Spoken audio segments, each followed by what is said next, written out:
Well, as mentioned, helping us to unpack this further is political analyst Thobani Zikalala. Mr. Zikalala, very good afternoon to you. Thanks for joining us and a warm welcome to SA Today. We just heard the president encouraging the councillors to invite him to their wards to sort of increase visibility as preps for the local government elections get in full swing. Is this perhaps a show of strength or a sign that the party is feeling the pressure to reassert control over a crumbling local government system? Mr. Ngongwana, good afternoon and good afternoon to your viewers. I mean, it communicates a lot of things for me. First of all, of course, I think the ANC has been engaged for many years in what I've called the politics of spectacle. So, of course, the ANC wanted to show force, wanted to show the amount of force that it commands in the local government sector. But on the other hand, it also wanted to seem that it is doing something to try and fix the local government sector, which, of course, it commands a great force in it. And, of course, preparing for the next elections, I think it is important for the ANC to show that it still has strength. But I think, as the ANC has always done, it totally sometimes misdiagnoses the problem that it faces. The ANC is not facing a problem of visibility.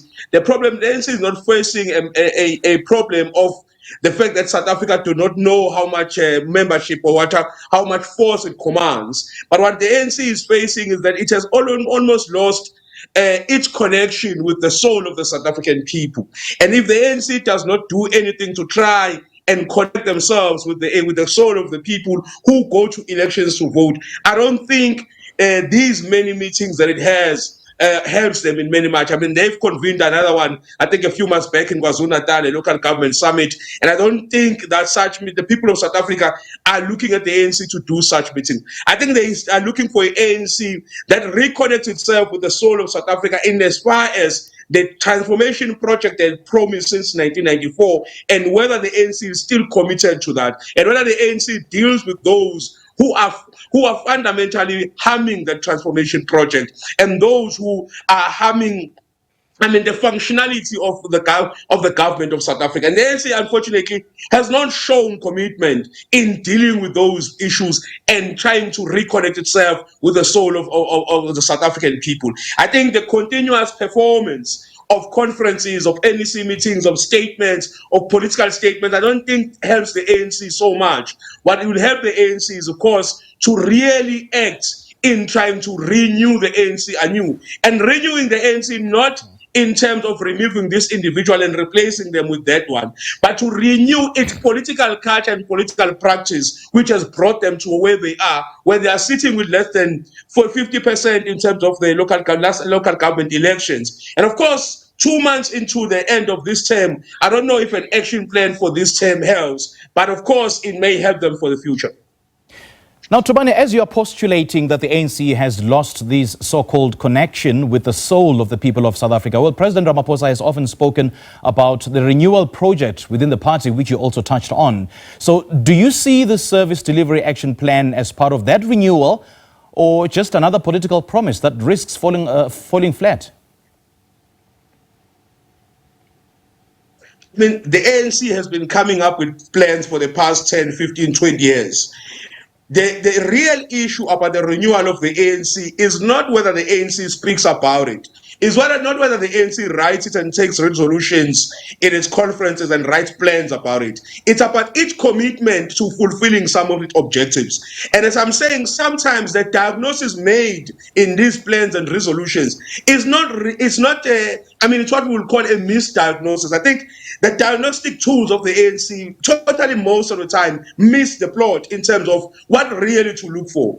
Is it the problem of the programs of the ANC? Is it the problem of the ANC itself not being in connection with the people, or is it the political practices and traditions that the ANC has fallen into and political cultures, at least in the past 20, 30 years as it has been a governing party? I think for me, that's where the problem is. It's how the ANC has behave and portrayed itself as a governing party post-1994 that has made people to gradually at each election to lose faith in the ANC and ultimately in the South African electoral democratic process. And I think that's where the ANC should be focusing on, to say what does the moment in terms of political culture, traditions and policies need? And of course, then you can postulate around the issues of whether or not particular individuals could be removed and could be part of the renewal process. But the ANC has fundamentally, I think, for the past 5-10 years, focused on a much more factionally aligned renewal process, where individuals which are seen to have been aligned to particular individuals are removed from power. And of course, even the idea of dealing with corruption seems to have got political eyes, where it deals with particular individuals and not with particular individuals. And that, for me, is the reason the ANC's way is. It's because the people can see that the ANC does not fundamentally act against corruption because, and maladministration and many other ills that it faces, because it's the right thing to do, but it acts against them because it's a political weapon to deal with political opponents in the ANC. And I think if the ANC does not focus and create solve that Thobani, issue, I need to come in at some point.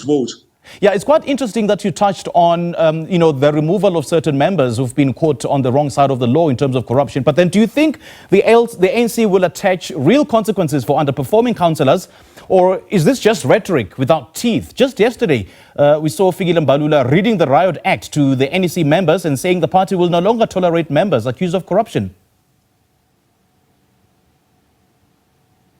I think for me, if they start now and acting against councillors, it would be a good thing. But the question will be, for the past 20 years, the ANC has been saying they are going to fight corruption and are going to deal with their leaders and their members who are accused to be associated with corruption. And they have not done so in a way that is not factional, that does not seem to support particular individuals and not support particular individuals.